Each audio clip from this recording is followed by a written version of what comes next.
America's Money. That's the name of a new White House initiative focused on saving Americans. Just that. The goal? To simplify customer service and eliminate so-called corporate tricks and scams. President Biden explaining in a post on X that he's, quote, tired of seeing hardworking Americans get played for suckers. Let's bring in ABC's Elizabeth Schulze to break this all down for us. Good to see you, my friend. So we'll start with this one. Preventing so-called doom loop phone calls. What is that?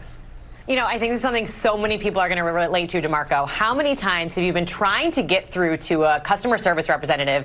Instead, you're stuck talking to a chat bot or an automated message. This is what the Biden administration is calling a doom loop. And they say that it should not be so hard to get in touch with an actual person if you're trying to get a refund or if you're just trying to get customer service, trying to get help. So what they're proposing is a planned proposal from the Consumer Financial Protection Bureau. This is basically the government agency that's in charge of safeguarding Americans' finances. It plans to put out this rule that would make it so that banks or credit card companies that it oversees would have to get you through to an actual representative by pressing one button. So this would try to eliminate some of what they call that doom loop where you can't get through to someone. Hopefully also help you get through faster if you are trying to get that refund too. Yeah, we've been waiting sometimes for 45 minutes, at least I have on the phone. We got to talk about canceling subscriptions because if you've ever had to do it, you know it can be so hard. What are they doing here? And the idea here is that it's so easy to sign up for those subscriptions, right? But then when it comes to canceling them, it is so hard to figure out how to do it. And what the Biden administration says is that ends up meaning that a lot of people pay for these subscriptions they don't end up using. They keep being enrolled in them because they just can't get out of them. So this is a proposal from the Federal Trade Commission, or the FTC. It's called Click to Cancel. And the idea is that it should be as easy to cancel as it is to sign up in the first place. So this rule, which is on the verge of being finalized, would apply to gym memberships.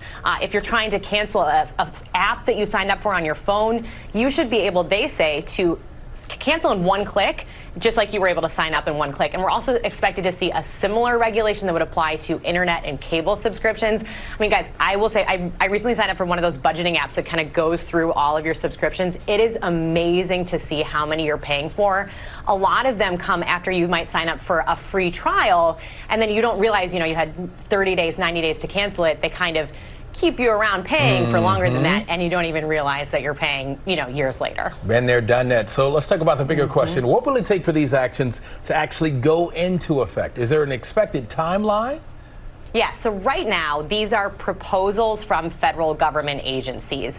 Generally, this does not need to be approved by Congress. So this is one way that the White House and the Biden administration more broadly wants to try to flex its muscles to say, here's what we can get done without approval from Congress. Because the reality is, guys, we're less than 100 days out from an election. Not a lot of stuff like this is going to get through a pretty gridlocked Congress. So what they're trying to do is use these federal agencies and the enforcement that they already have to get these rules passed. But that process still can take time. When I've been talking to officials, they say the expected timeline still months away. And then you have the reality that some of these proposals could be challenged by business groups, could be challenged in court, and that could delay the timeline even further. All right, the X, go ahead. Let's talk about those businesses. What's been the corporate response here?